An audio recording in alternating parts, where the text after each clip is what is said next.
better life today and tomorrow. Transformation of communities by empowering self-sustainability.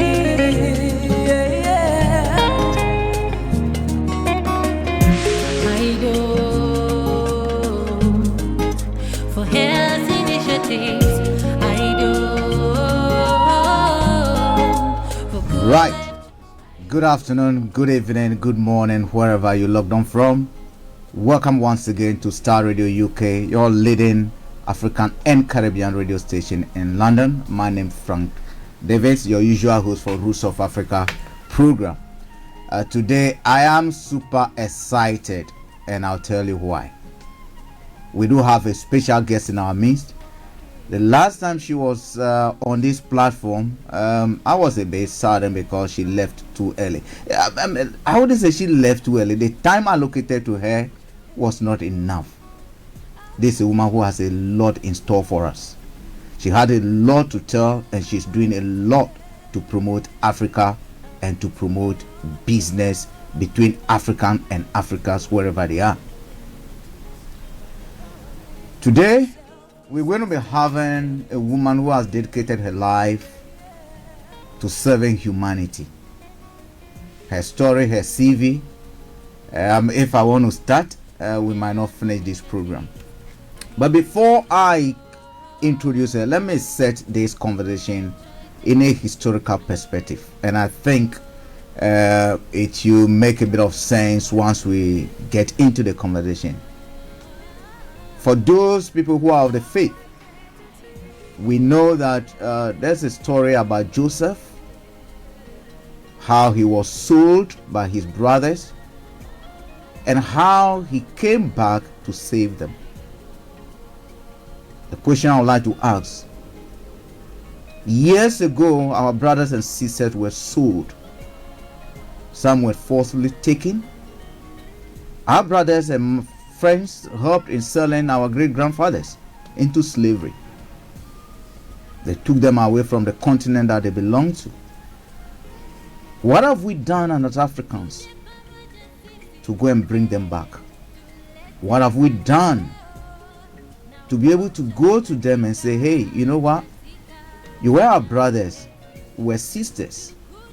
Unfortunately, you were taken from our land. Most often than not, even when they make the move to try and reconnect, let's be honest with ourselves, we don't welcome them good enough. But I think that paradigm is coming to an end. We're ushering in another opportunity, or we are being ushered into another opportunity. And this woman is at the forefront of that. Ladies and gentlemen, let's welcome Dr. Melinda Harris Barrow, who is the founder and the chairperson of the 6th Region Chamber of Commerce. Doctor, good afternoon to you. Good afternoon. How are you doing? I am doing very, very well. How are you too, Doctor? I am good. That is such an awesome introduction. I almost cried. Wow, don't. I know, yeah. But that's the truth though. What our brothers and sisters in the Caribbean, Latin America, you can liken that story to what happened in the biblical Joseph issue, where they were taken, but you know what? They came back to save the people, his brothers and sisters. But the question now is it a time for our brothers and sisters in the Caribbean to also come and save the nation, just as Joseph came back to save his people? Anyway, Doctor, we'll get into that conversation, but introduce yourself to us. But before you do, let me do this. Let me go quickly to acknowledge and assert for those of you who are just joining us. This is the Roots of Africa program. It comes your way every Friday at 3 p.m. I'll also want to acknowledge all our listeners across the Eastern Africa, especially on Royal TV. And today also would like to, for the first time, welcome our listeners and our guests all the way in Voice of Ateso Radio in Uganda. Over 5 million of you are now tuning logged on to this conversation now. We welcome you on board. Thank you very much. And all other affiliate stations, our brothers and sisters also in Panama, we welcome you to this very important program. And I know we're going to have a very fruitful discussion today. Doctor, thank you. Could you please introduce yourself to us? Of course. I am Dr. Melinda Barrow. I am the founder and chairman of the 6th Region Global Chamber of Commerce. I've been working, I think from the age of 13, trying to educate, inform, bring the truth to our communities. And also, I know God is guiding me from a young person, and I thank Him. I've been in business. I've done business in tourism, trade. I've brought delegations from my countries to other countries. I've done a lot. And this is the first time I can say that this project, well, I better not say project, this journey, that's what it is. It's a journey of reconciliation of Mother Africa and her diaspora. This is the biggest thing I've ever done. And I know God gave this to me. And this vision is just not my vision. This is all of our vision in order for us once and for all to unite, to bring us together and to learn from each other. So more in the show, we will talk about that. Thank you. Wow. Let me just go straight. I think we have a lot to discuss, so I'm not going to waste time at all. Without going to get straight into the conversation. Listeners, today we might do something that we never do. We might play with the phone lines to the last 5 or 10 minutes of the conversation to invite listeners. And let me also say thank you very much those of you who joined the show last week. A lot of comments came from all the way in Nigeria, where we had our chief, one of the Fulani chiefs who actually graced the occasion for us last week. Thank you very much. I know you follow this program keenly, and I know you're watching us all the way in Nigeria from your palace. Chief, we say thank you very much. Doctor, before we even jump ahead of everything, can you just tell us a little bit about this organization that we're talking about, the 6th Region Chamber of Commerce, because we need to set the conversation perspective. Exactly. I started the 6th Region Global Chamber of Commerce for a reason, because I also knew that the journey of reconciliation was going to be part of the 6th Region as well. And the 6th Region is to connect Africa with the diaspora, with the African diaspora all over the world, and also to connect with our indigenous people all over the world. Because as I've always said, that our brothers and sisters in Africa have already been in these regions before Columbus, trading and doing business with each other. So I started the 6th Region in order for us now to focus not just in Europe, not just in China, not just in other countries like Brazil, but your brothers and sisters in the Americas and your brothers and sisters in the Caribbean and North America. We are here. There was a reason why that you were not connected with us, but we'll talk about that later on. So I decided to start something in order now for us to do business with each other. There's so many opportunities, and I give you one example of my country.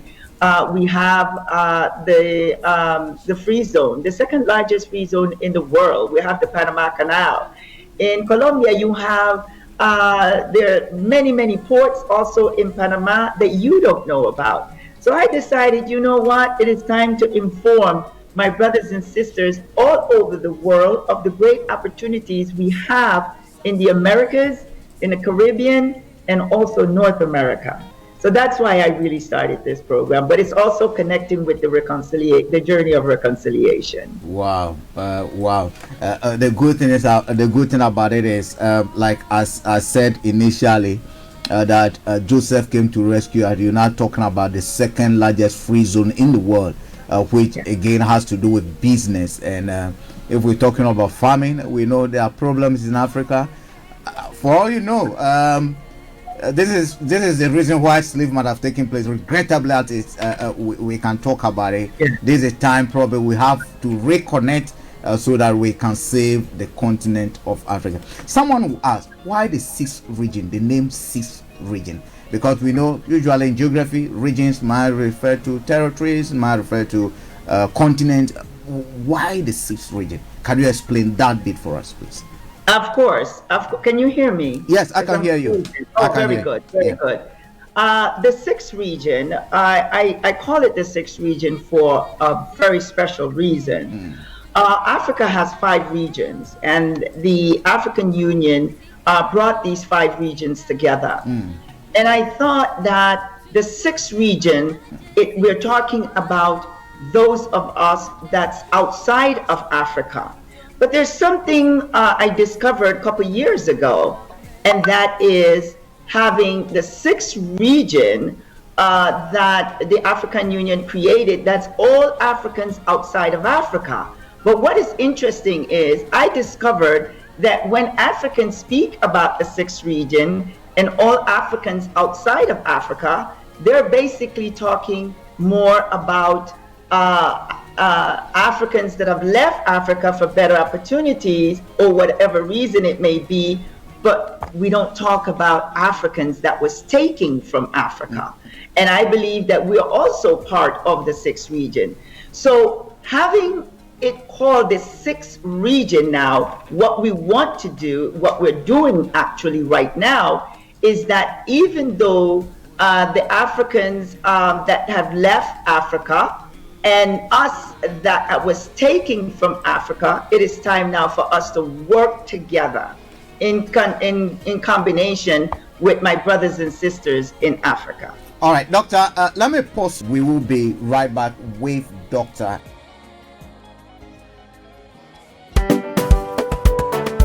Achek Hill International Development Organization, IDO Network.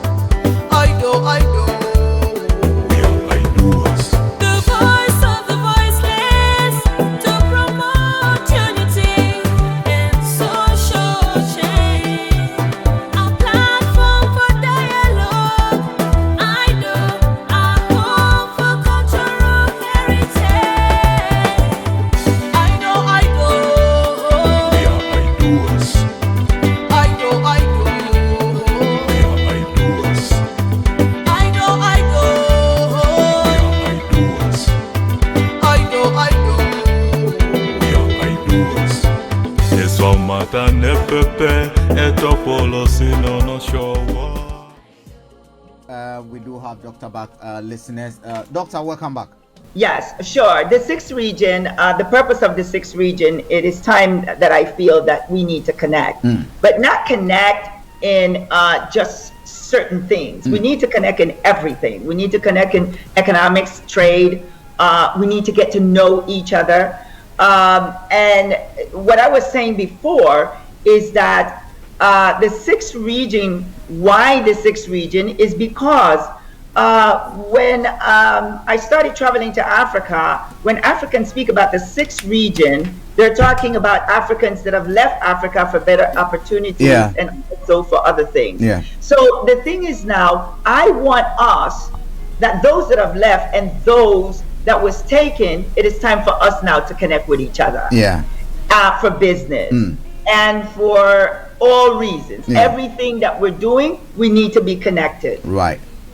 And I think we need to share experiences, because even if you look at this issue of slave trade, you look at the issue of discrimination, you look at the issue of racism, you come to realize that for someone who is born in the US, who is to a black or Caribbean father and mother, their experience of what racism is different from someone who was born in Kenya and migrated to, let's say, UK. Or because if you go back home, we do have a bit of tribal issues, where we are tribal people.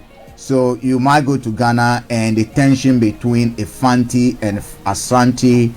So basically, amongst ourselves, to some extent, we discriminate against ourselves.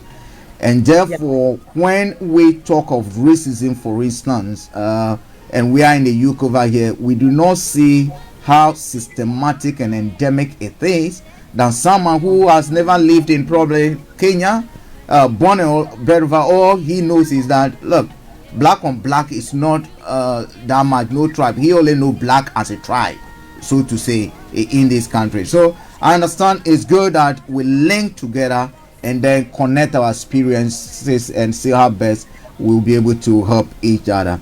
Can I add to what you're saying? Please do. From the perspective of us in the 6th region. Yes. I do believe that tribalism is something that's been going on for so long. Right. That we can look from the outside and go and say, why? Why are you going through something when it comes to tribalism? And those that are oppressing you, you embrace back then. And you're still embracing because you are in their country. You are traveling to their countries on vacation. You're doing business with them, but yet we have a problem working with each other. That has to change, because what you're doing is that you're developing other countries and you're not developing Africa. So when we look, I'm speaking from the perspective of us in the Caribbean, in Latin America. Which is very important, very important. Yes. It's very important to understand this. The time that we spend fighting with each other, right, we are going to prolong slavery. We're going to prolong all of this confusion between us. That's why I created the 6th region, and that's why I presented because this is a vision. This is the journey of reconciliation of Mother Africa and her diaspora. Didn't just come from the air. It came from God. It came into my vision. So therefore, I will speak to all of you in Africa. It's time to make that, close all of what you're going through, and let's begin now to work with your brothers and sisters worldwide. None of us are different. Even we have issues in our community based on color. You know, we want to marry someone lighter than us to come out of that oppression. These are things that are happening. And I do believe tribalism is one of the big cause of what's happening in Africa today. Doctor, let me stay with you on that angle from the perspective of those of you in the Latin America. And let me say, Doctor is actually based in Panama as we speak. Am I correct? Panama, Central America, that's correct. That is it. So for those of you in Latin America, those of you in Caribbean, how do you view Africa? I mean, what is your perspective of Africa? When someone mentions Africa, from your point of view, what does that represent to you? Well, Africa to us is very important. When we talk about Africa, we speak about it with so much emotions, you know, because I myself, I can give you my own experience. I did not know anything about Africa until I traveled to the United States in 1976. None of us in Latin America, the Caribbean, or even North America, this talking about now going back to Africa, this is something somewhat fairly new.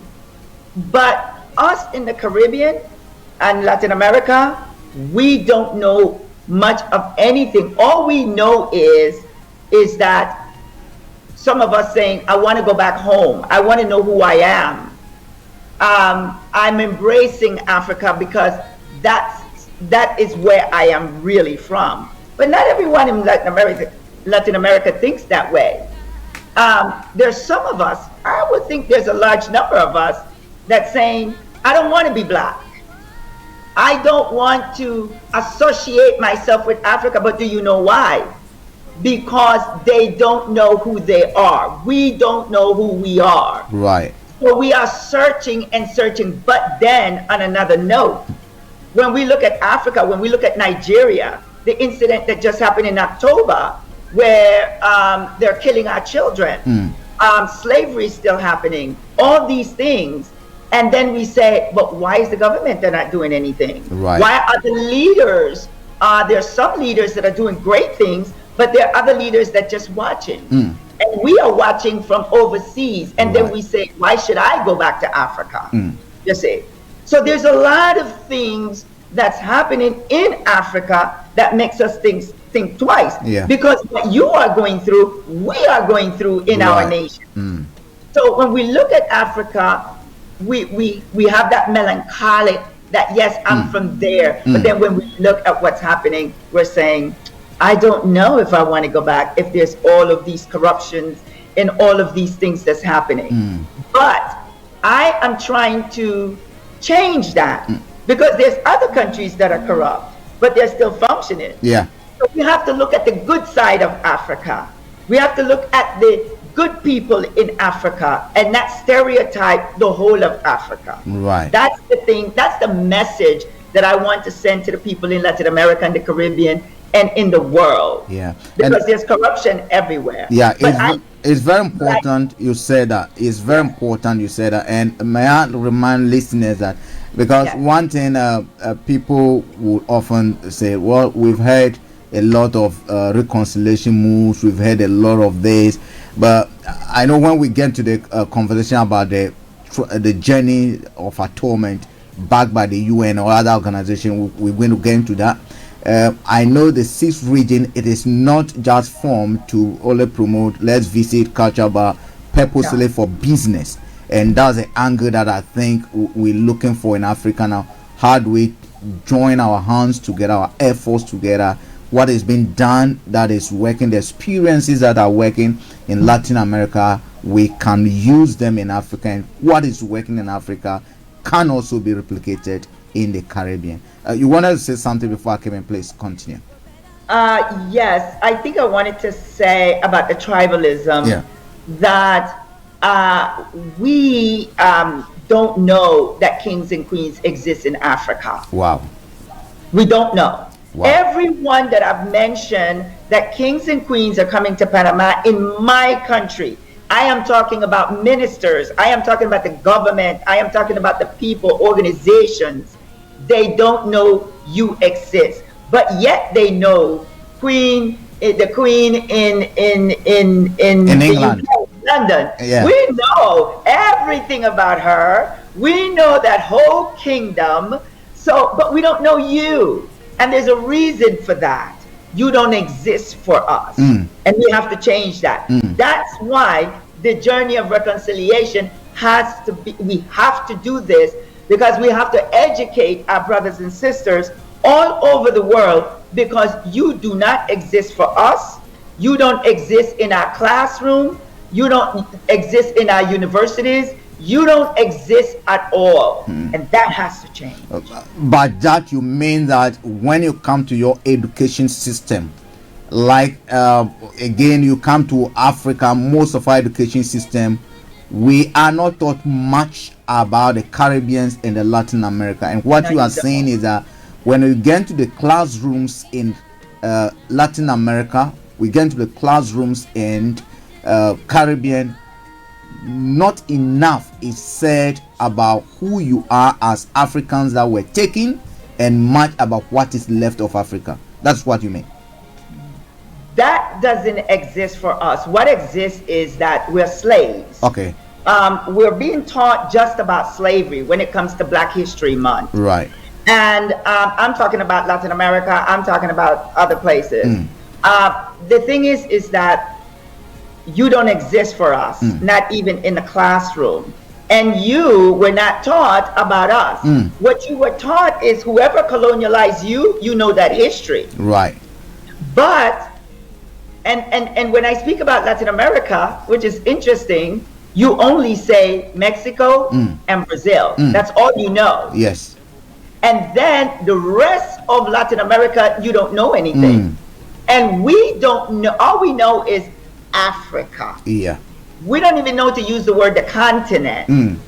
I found out about Africa when I was in grammar school, in high school, and the teacher called a student Zulu because she had her hair braided. Okay. And we were not supposed to braid our hair. Yeah. Exactly. So these are things that, then I want to know, what is Zulu? I never heard the word Zulu. None of us right now still have not heard the word the Zulu. Yeah. But we have to change that. So I mean, basically, the experiences are the same, because what we've been taught It's the same. You don't get to a classroom in Africa and then you get taught that Europe, you have only England.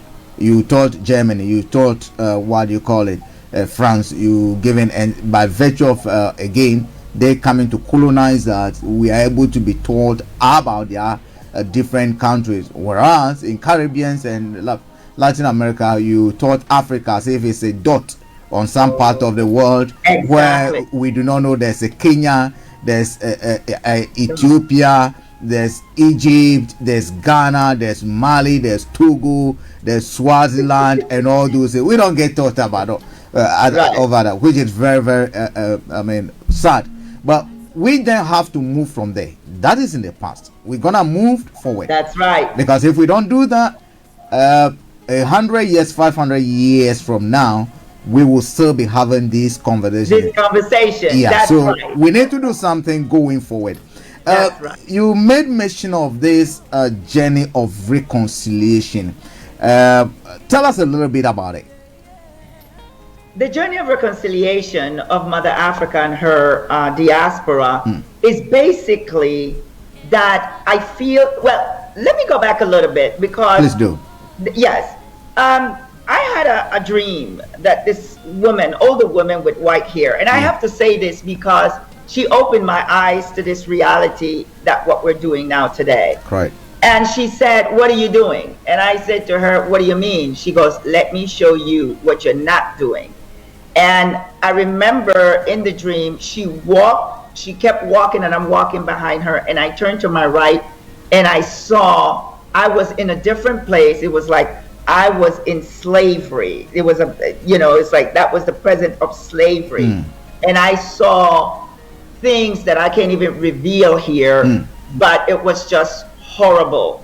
And she says, "This is what you need to do. You need to fix this." Yeah. Because if you don't do something, we will never rest. We cannot rest. I came out of the dream and I said, "My God, that's where all of that came from." So I started thinking, what is it that we can do? So I presented this to IDO Network International Division, and I asked him, why is it that we cannot, why can you bring the kings from Africa to the diaspora, Right. to the African diaspora? And he was the first person, because I've been asking this for a while, and he was the first person to say yes.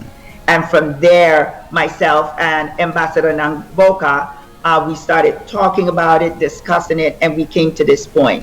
The thing is that the reconciliation is really about my African brothers and sisters come in to the Americas, and let's reconcile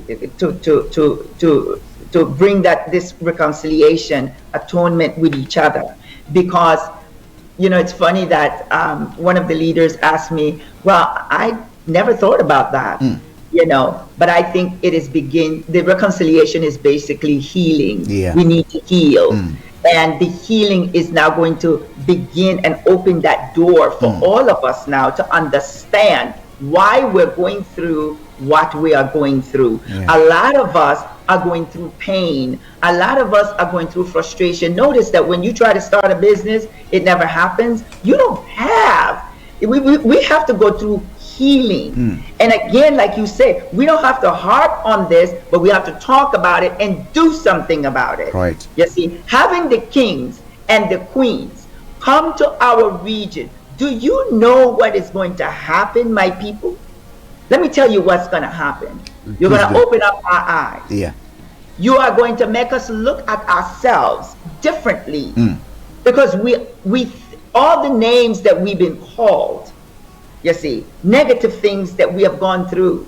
Our children can't even walk out the door. They're afraid of stepping out because they think that they're going to be shot. Racism is systematic. We all know that.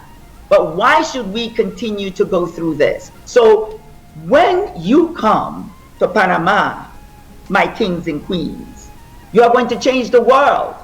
Not Panama, the world. Because the world don't know you exist.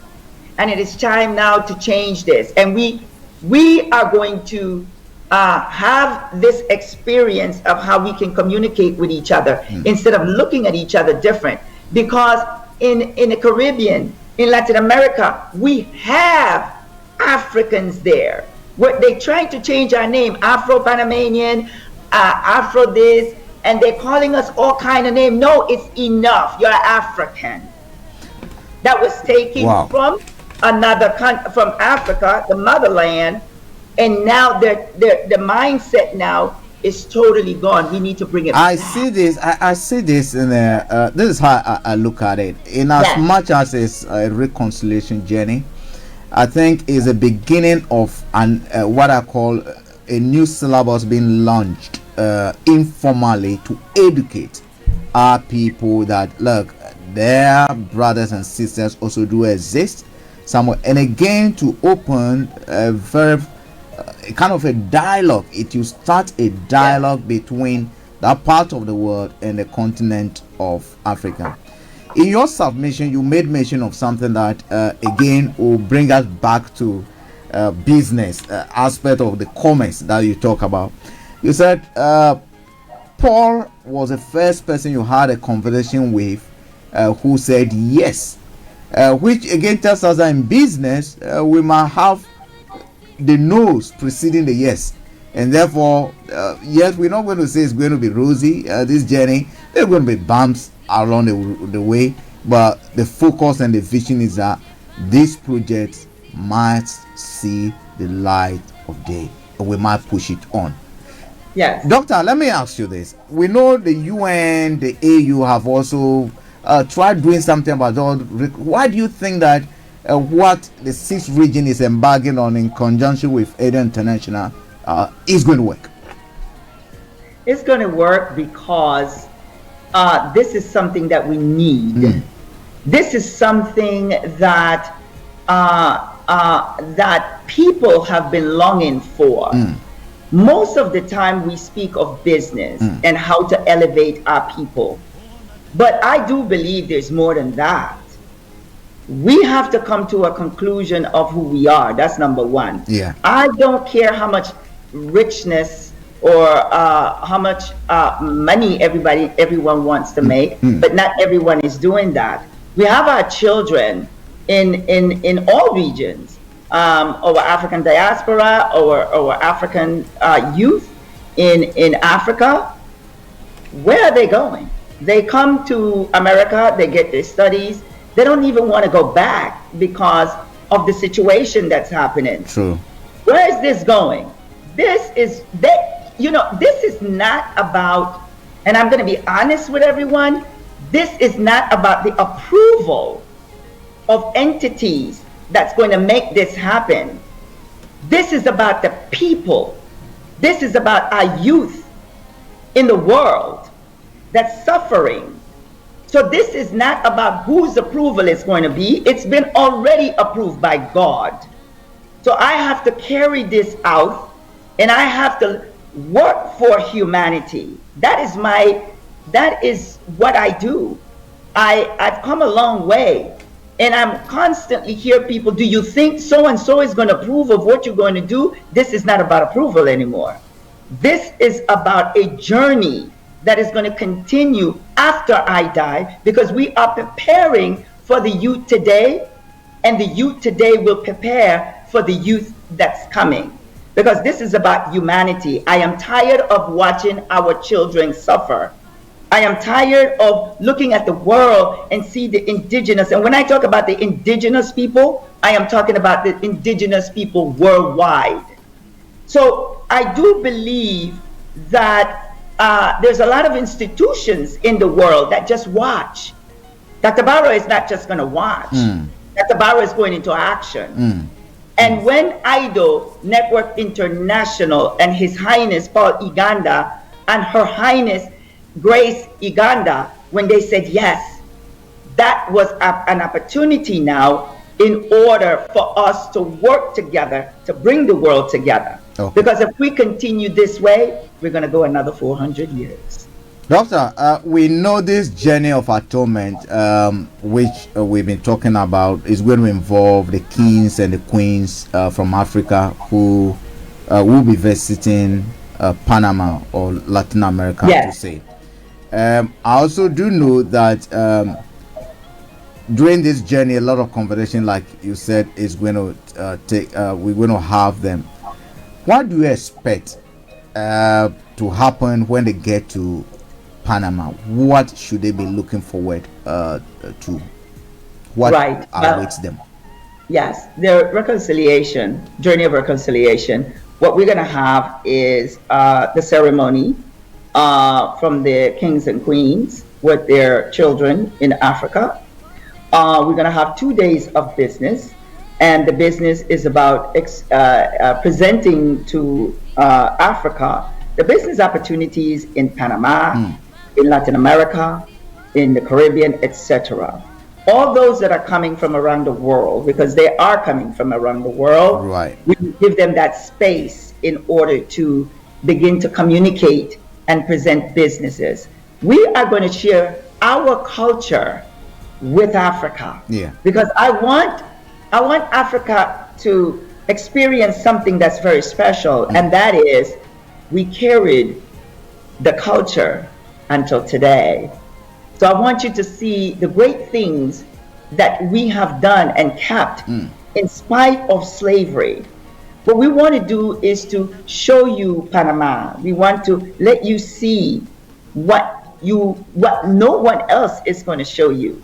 And that is the business opportunities that we have, the tourism, that instead of all the time traveling to France, traveling to the UK and all these countries, because the reason you travel there, it is because whomever colonialized you, that's where you're going. Right. What we want to do for the reconciliation, this journey, is to show you what we have, what we can show you based on not just culture, but tourism. It is time to detour and come to our countries and experience not only the beaches and so forth, but your people that have been in our region for a long time. I would like, on that note, let me do this honor by saying we thank the chief and the queens who have availed themselves now to make that journey. Especially, I would like to thank Chief Sunday. We also want to thank King Bugan III of Embo Kingdom. We also want to thank all other kings and queens on the African continent who have seen the need, who have seen the vision, who are tapping into, who are availing themselves to do whatever they can in their capacity to ensure that this project is just not something that will be talked about, written about, and it will go past without it's coming to pass, but they're actually taking concrete and active steps on a daily basis to ensure that it happens. Let me shift over. I know this journey will lead us to Panama, but we're going to be having an 6th region partnership with IDO International. Is also having a convention in Ghana in October. What role is your organization playing in that convention? I know it's coming on the 27th of October. What role is your organization playing in that convention? The 6th Region Global Chamber of Commerce have presented to His Highness Paul Iganda that we should have a delegation from Panama come to Ghana. And I think that would be a great opportunity, not only for Panama, but for Ghana as well. I presented to the Panamanian government the date and the information, what's going to happen in Ghana. First of all, as leaders in our government also don't know that their kings and queens exist in Africa. So this would be a great opportunity for them to understand that this is not something out of what they were taught, because in Panama they don't teach anything about Africa.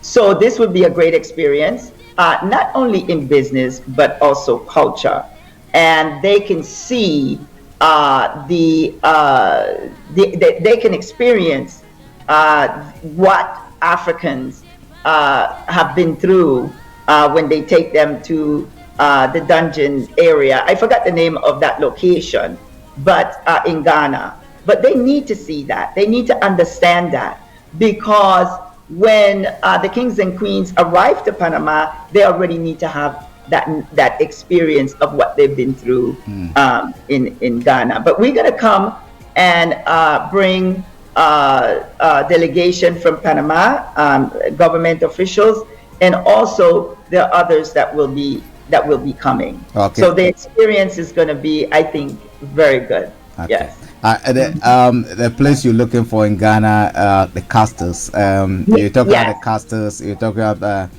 Elmina Castle, Osu Castle, exactly, and all those centers that were holding places for our brothers and sisters who were shipped out. And I mean, similar, just like the way Joseph was also put in the pit. I mean, similarly, that's the experience you will find when, and it's a very good opportunity to visit those areas, because sometimes when you are told about it, I mean, you read about it, it doesn't bring that image, but when you see it, actually, you'll be able to connect with it more than I mean, you cannot describe the experience. I can imagine. The first time I went there myself, I had a bit of goosebumps all over my body. It's an experience. Let me at this point acknowledge our sponsors all the way in Eastern Africa. Equity Bank, would like to say thank you very much for your continued support for this program. Equity Bank, you can get them in Kenya, Uganda, and all across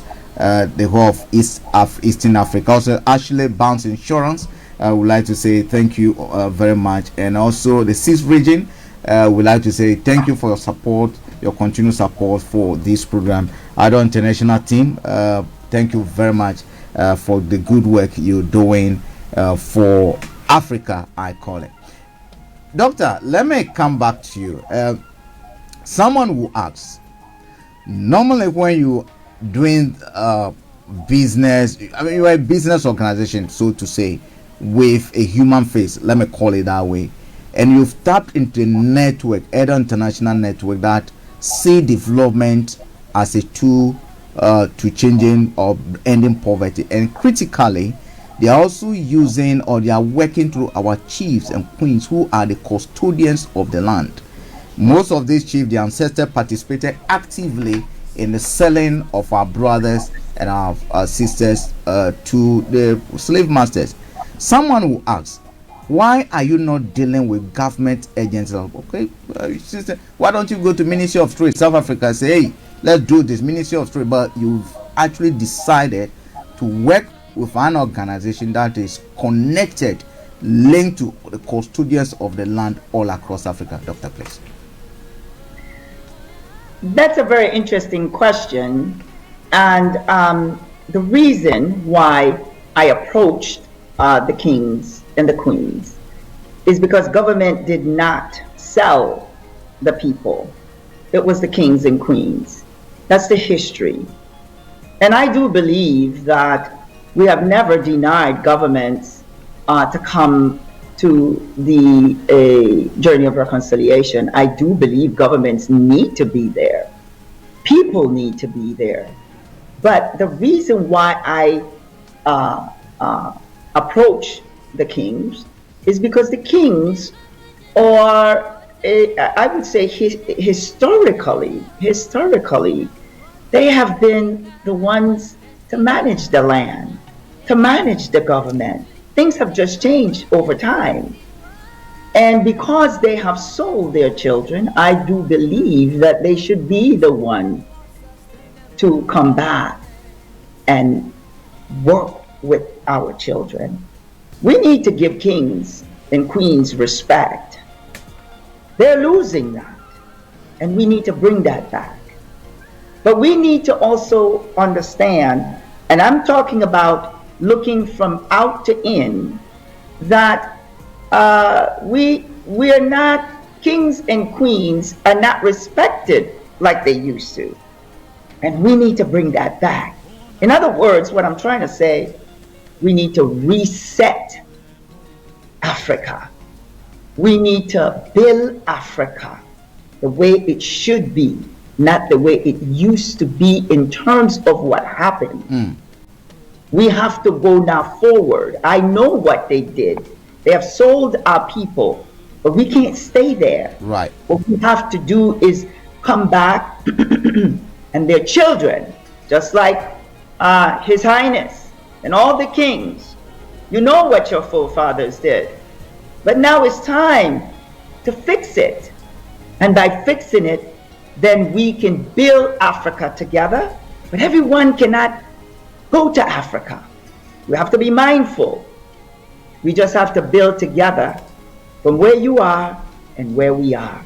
But this has nothing to do that the government cannot come. Okay. They should be. Doctor, let me ask you a direct question. They should be there. Is Latin America, is the Caribbean ready for Africans? Are you ready? Say that again. Say that again. Okay. There's one thing African kings and queens organizing themselves. We know historically the Caribbeans and the Latin America have been trying to reconnect. Yes. Now, thank God to this network, we know the kings and the queens are now leading and pushing everything they can to do this journey. Is Latin America ready? Is the Caribbean ready for this partnership? Of course, we've been ready from birth. We've been ready since slavery for you to come back and get us. We've been ready from the time that we were born. Why? Because we don't know who we are. And we need our kings and queens to share the history that we don't know. The only history we know is from the time that we was taking. But we kept as much as we can. So when we talk about the Caribbean and Latin America, I would prefer to say the Americas. Okay. That's from Brazil to North America. Right. And that is the Caribbean. So we've been waiting and we are ready to receive them because there's a gap right now. Right. And we need to bring it together. So yes, we're ready. We are ready. Thank God we're ready and we are coming as well. Doctor, now let's move from a bit of the historical background to what will bring the money for this journey. Now, what are some of the business opportunities that you think Africans can take advantage of in the Caribbean? The business opportunities that we have are not just in the Caribbean. Let's round it off. Yeah. let's round this off. Anything you can think of. Yeah. And I'll give you examples. Please do. We're talking about canal, we're Panama Canal. We're talking about trade. We're talking about investment. If I go, I will go all day. But Right. this is it. What I would say. There is so much for us to offer you. Not only, we could talk about technology, we could talk about commerce, we could talk about trade. All these things, there are opportunities. And I'll give you an example. In Colombia, I spent a lot of times in Colombia. And I've always said, why is it African businessmen don't come to Colombia? Because we have pretty much the same things they have. And that goes from Ecuador, Nicaragua, Costa Rica, Belize. All these countries have great economic opportunity. So one of the reasons, excuse me, Let me take a. Yeah, please. One of the reasons why I created the sixth region is for that reason. Right. I need my African brothers and sisters to begin to connect with us for business. We have what you need. Sometimes I think about this. Right now, and I'm going to throw it out there because I need them to contact me. Yeah. Airlines. Okay. African Airlines. I just spoke to the Ministry of Aviation in Panama. We're waiting for you. Okay. We're waiting for direct flights from Africa to Panama. Right. I've already done that. All you need to do, get in touch with me, those of you. The thing is this. If you come to Panama direct, straight to Panama, guess what? All your African brothers and sisters from America can come to Panama and come straight to Nigeria, straight to Ghana, etc. Yeah, which is cheaper. Now, it's cheaper. Right. Not only that, but Panama is the hub for Latin America. Good. So just come to Panama and you go straight to Africa. These are things that I've done already. Just last week, the Ministry of Aviation, all they're telling me to do is let us know when you're ready. So I want my brothers and sisters to understand that there are opportunities on our region. And that's a great opportunity. You know why? Because to take you to go around the world, to come into Latin America, we have to stop that. Because even in the Caribbean, we have to go to 2 other Caribbean countries, then go, sometimes you'll have to go through the United States in order to come to Panama. We can change that. I've done it. I'm just waiting for you. So yes, we have a lot of opportunities. Now let me push you a little bit further, Doctor. Yes. We're talking about business over here. You also from the beginning mentioned that Panama hosts the second largest free zone enclave globally. What is, assuming I want to export my product from Africa, we know agua US aid through different measures try to encourage Africans to export what they need, and sometimes they take the terms to us. Assuming I want to export something to US, can I easily set up within that enclave in Panama as an African and then take advantage of the liberal relationship between Panama and the US to be able to export to that? How difficult it is to set up a business in Panama as a foreigner? But let me tell you something that's really sweet and nice. You're gonna love it. I just had a meeting with the head of the free zone last week. Right. And they're coming up with great opportunities. Yes, you can. You will not have a problem. What I've discovered is there's not one African business on the free zone. When you establish a company on the free zone, there's so many great incentives. Right. Even if you ship your goods to the free zone, if you have a business, you can have your goods come to the free zone and re-export to the world. No, you're not going to have a problem because we need you.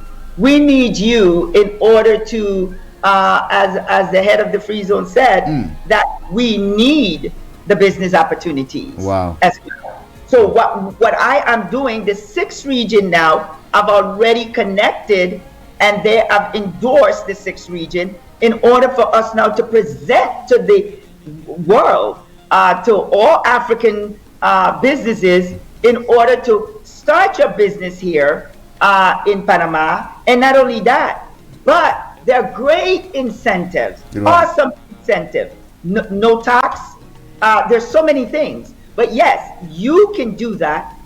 Everyone is doing it. Venezuela has done it. Colombia have done it. Everyone in the world but Africa. But you know why you haven't done it? Tell us. You don't have the information. Okay, that's good. What the region is for. That's good. I mean, assuming I want to come to Panama today, and I'll tell you an interesting story because a few years ago, one of the managers at Panama Canal now was my coursemate, Fernando. He was my coursemate at Bath, and he tells me a lot about Panama. Now, how do I get a visa to Panama? You don't have many embassies around. Wait, let me ask you this. Where are you? I am in the UK.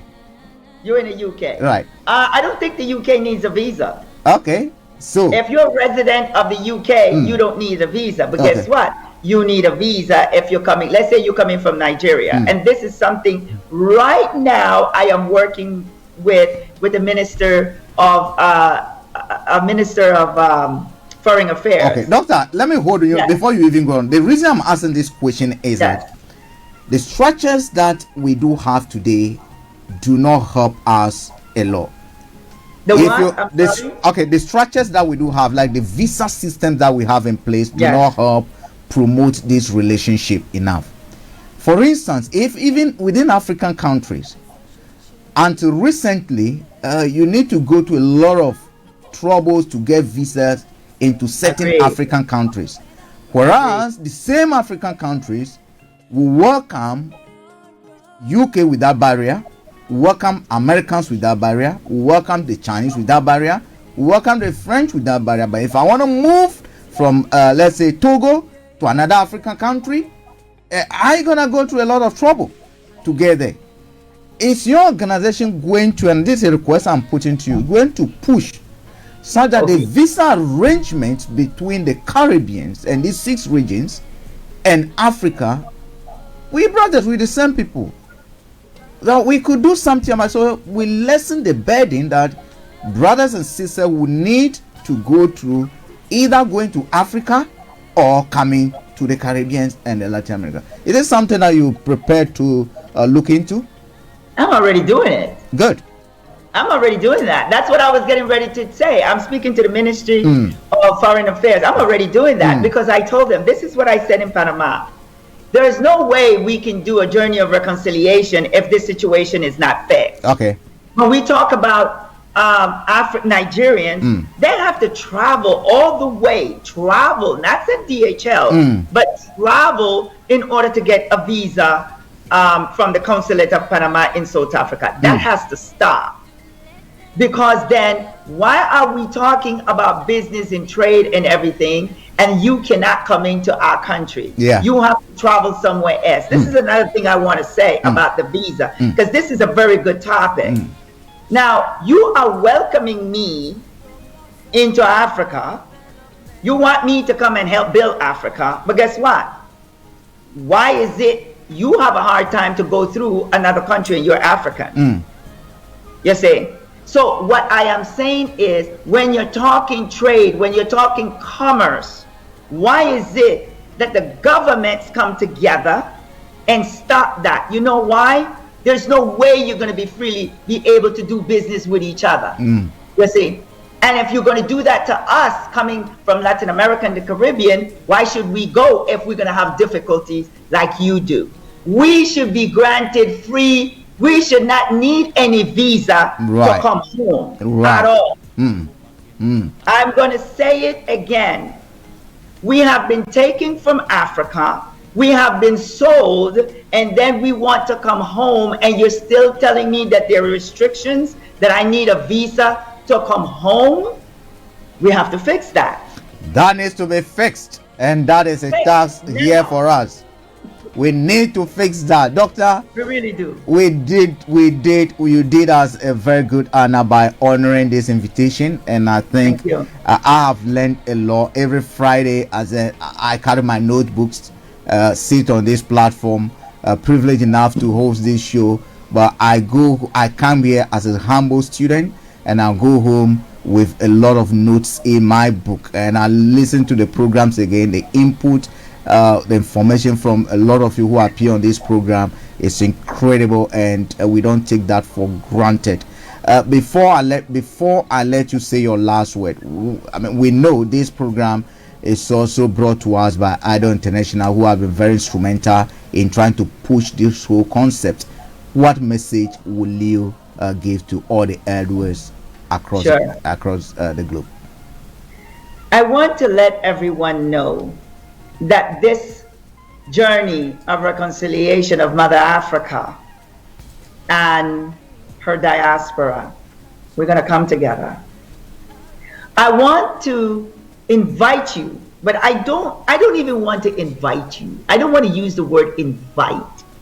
What I want to say is, it's time for us to come together. This is not just an invitation.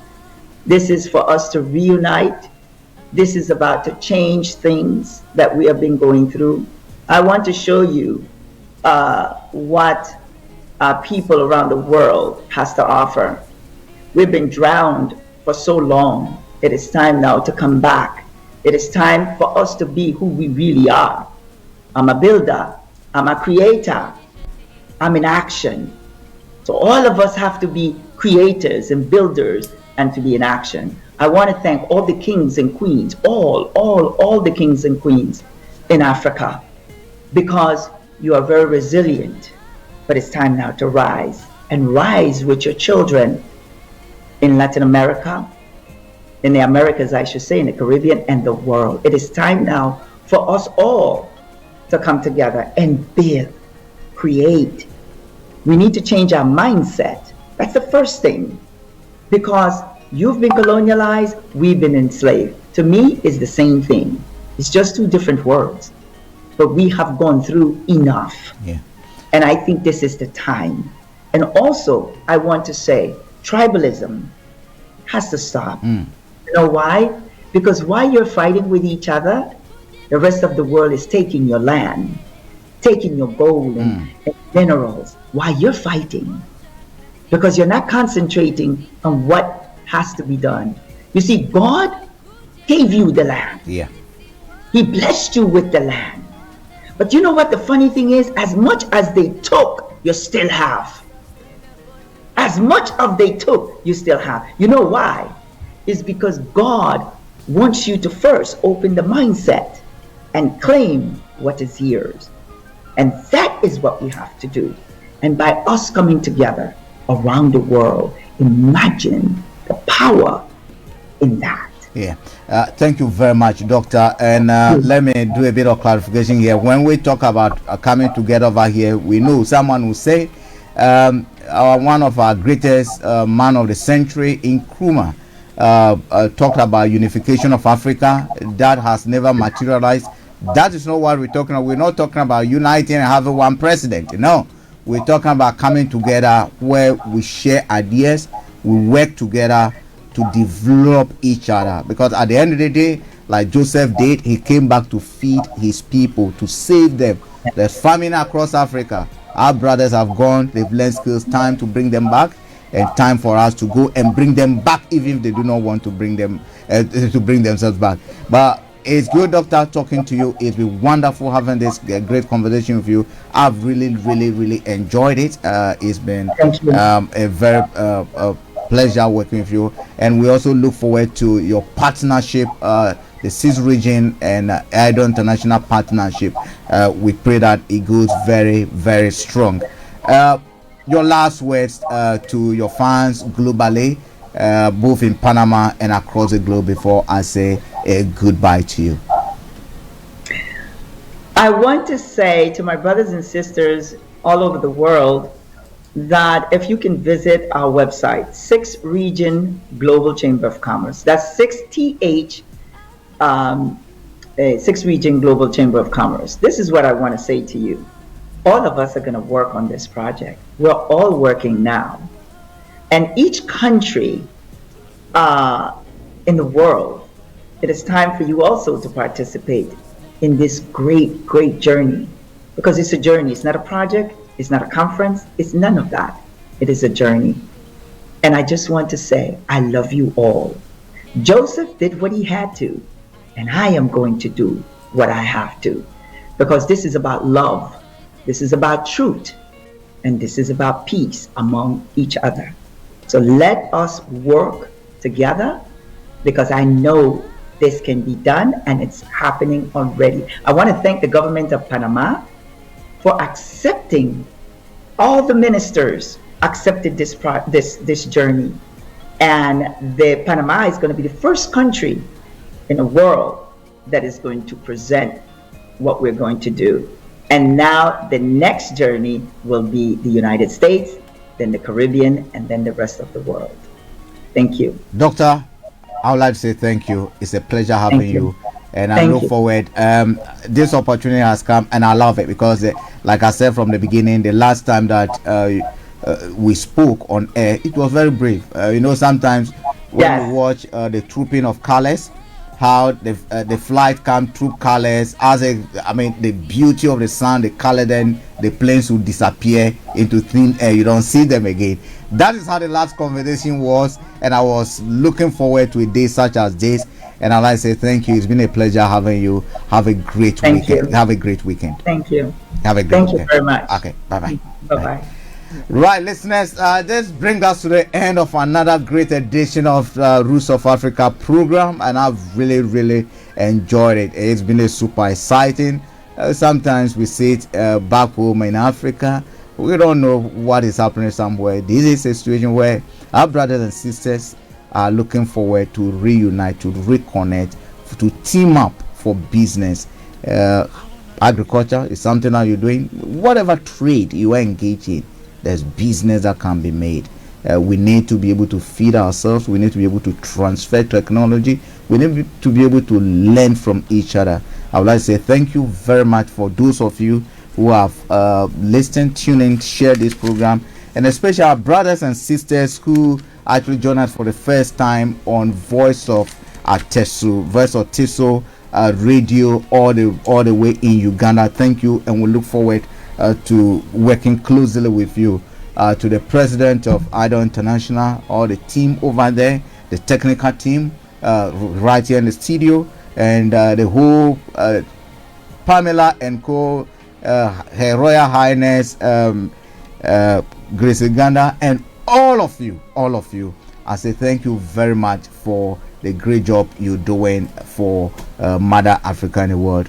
On that note, I would like to end by saying, look, stay blessed. I'll see you again next week for another great edition of Roots of Africa program. My name remains Frank Davis.